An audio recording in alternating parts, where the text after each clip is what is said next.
اچھا، اب بہت سے خاندانوں میں ایک عرف ہے کہ شوہر کو نام لے کے نہیں پکارا جاتا ہے، کہ احترام ہوتا ہے. منع کے ابا کہہ دیں گی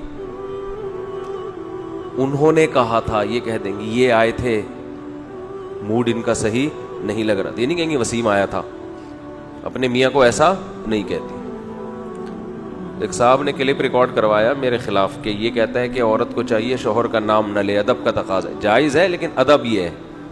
انہوں نے فوراً دلیل میں حدیثیں پیش کر دیں کہ صحابیہ میں تو بہت سی صحابیہ اپنے شوہر کا نام لیتی تھی. نبی صلی اللہ علیہ وسلم نے فرمایا علم دنیا سے ایسے ختم نہیں ہوگا کہ کتابیں ختم ہو جائیں، بابے ختم ہو جائیں گے. سمجھ رہے ہو؟ بابے کیا ہو جائیں گے؟ ختم. جو اس حدیث کو سمجھانے والے تھے، جاہل لوگوں کے ہاتھ میں کتابیں آ جائیں گی حدیث کی. ان اللہ لا يقبض العلم انتزاعا من صدور العلماء ولكن يقبض العلماء. اللہ علماء کو اٹھائے گا. احادیث کو ڈیفائن کرنے والے، اس کا صحیح مفہوم بیان کرنے والے، ان علماء کو اللہ اٹھا لے گا. ایک صاحب مجھ سے الجھ پڑے. کل ڈاکٹر اسرار احمد صاحب کا ایک کلپ دیکھا تو چند دن پہلے، اچھا کلپ تھا. امام ابو حنیفہ کو انہوں نے بڑا اچھا ڈیفائن کیا. آج کل لوگ یہ کرتے ہیں نا کہ امام بخاری اور امام ابو حنیفہ کو ایک دوسرے کے مقابلے میں لا کے کھڑا کر دیتے ہیں. دیکھو امام بخاری تو حدیث کے اتنے بڑے عالم، وہ کیا کہہ رہے ہیں، اور امام ابو حنیفہ کیا کہہ رہے ہیں. حالانکہ امام بخاری کا مقام امام ابو حنیفہ سے بہت کم ہے، وہ تو بہت بعد کے ہیں.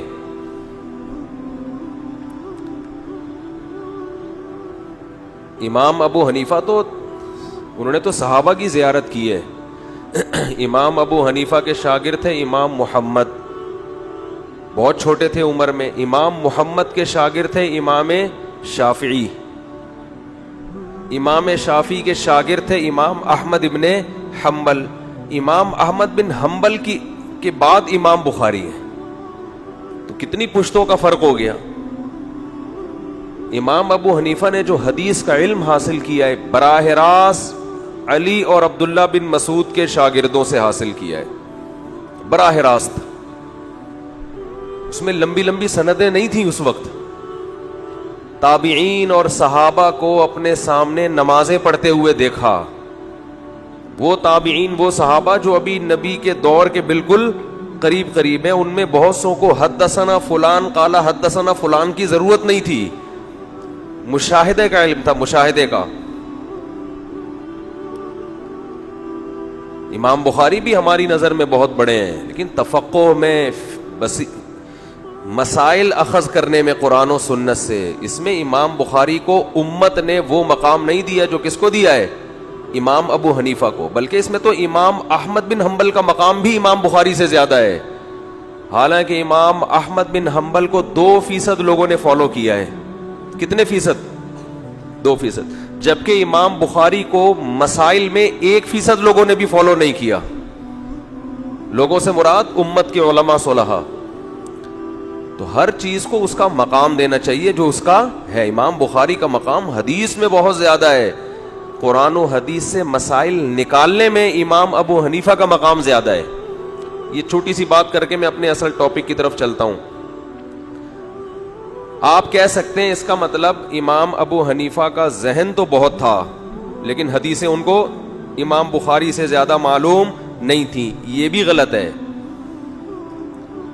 امام بخاری رحمہ اللہ تعالی فرماتے ہیں میں حدیث کا علم حاصل کرنے کے لیے دمشق اتنی دفعہ گیا، حجاز اتنی مرتبہ گیا، مصر اتنی مرتبہ گیا، فلاں جگہ اتنی مرتبہ گیا، کوفہ کتنی مرتبہ گیا، لا احصی، میں اسے شمار نہیں کر سکتا. کیونکہ مدینہ اور کوفہ یہ 2 جگہیں علم کا مرکز تھیں، اور علم سے مراد حدیث کا علم ہے یہاں پہ، قرآن اور حدیث کا علم. کیونکہ مدینہ تو مدینہ ہے، بہرحال نبی کی آخری آرام گاہ، صحابہ تابعین تھے. کوفہ میں بھی حضرت عمر کے دور میں عبداللہ بن مسعود گئے ہیں، اور حضرت علی موو کر کے، ہجرت کر کے کہاں چلے گئے تھے؟ کوفہ. تو حضرت علی کا سارا علم کہاں منتقل ہوا ہے؟ کوفہ میں، اور ان کے ساتھ 1400 صحابہ گئے ہیں.